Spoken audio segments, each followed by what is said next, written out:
చంద్రగిరి నియోజకవర్గ ప్రజలందరికీ వినాయక చవితి శుభాకాంక్షలు. వినాయక చవితి ప్రజలందరికీ మంచి మేలు జరుగుతుందని మనస్ఫూర్తి భగవంతుని కోరుకుంటున్నాను. అదేవిధంగా తుమ్మలగుంటలో గత 13 సంవత్సరాలుగా వినూత్నంగా మట్టి వినాయక స్వామిని మనం చేయడం జరుగుతూ ఉంది.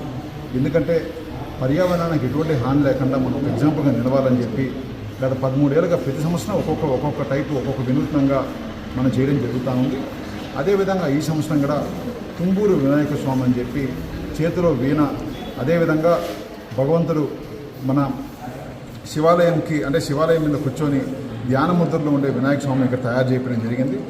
మొత్తం కూడా ప్యూర్ మట్టితో తయారు చేసి వెనకాల కూడా ఒక పేపర్తో శివాలయం తయారు చేయడం జరిగింది. అంటే ఏ విధంగా పర్యావరణం చేయాలో అని చెప్పి మనం కూడా ఎగ్జాంపుల్ ఇన్వాల్వ్ ఈ విధంగా చేయడం జరుగుతుంది. అదేవిధంగా 116 కేజీ లడ్డు కూడా మనం ఇక్కడ ప్రజల కోసం ప్రదర్శించడం జరిగింది. ఇదంతా కూడా 5వ రోజు వేలంపాట జరుగుతుంది.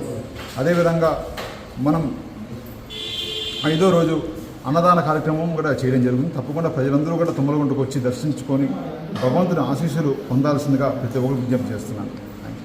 అందరికీ ముఖ్యంగా వినాయక చవితి శుభాకాంక్షలు. చంద్రగిరి నియోజకవర్గం ప్రతి ఒక్కరికి కూడా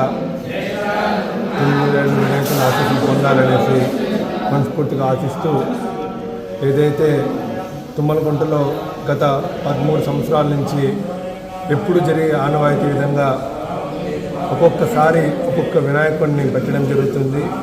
గత 10 సంవత్సరాలు చూసుకుంటే ఒకసారి కొబ్బరి వినాయకుడు, అదేవిధంగా ఇంకోసారి గాజుల వినాయకుడు, మట్టి గాజుల వినాయకుడు, అదేవిధంగా ఇంకోసారి ముత్యాల వినాయకుడు, అట్లా ఒక్కొక్కసారి ఒక్కొక్క విగ్రహాన్ని తుమ్మలగుంటలో ప్రదర్శించడం జరుగుతుంది. అదేవిధంగా ఈసారి తుంబూరు వినాయకుడిని ఇక్కడ ప్రతిష్ఠించడం జరిగింది.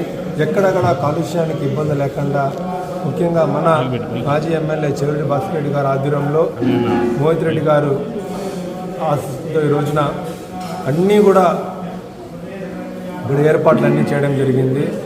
ఎంతోమంది కొన్ని వేల మంది భక్తులు తుమ్మలగుంటకు వచ్చి దేవుని ఆశీస్సులు తీసుకొని ఖచ్చితంగా వాళ్ళంతా కూడా నిండు నూరేళ్ళు మంచిగా ఉండాలని కోరుకుంటూ, అదేవిధంగా ఏదైతే పిల్లలందరికీ కూడా విద్య మంచిగా కావాలనేసి, ముఖ్యంగా స్వామివారి ఆశీస్సులు ఉండాలనేసి కోరుకుంటూ ఇక్కడికి వచ్చినటువంటి ప్రతి ఒక్కరికి కూడా పేరు పేరున ధన్యవాదాలు.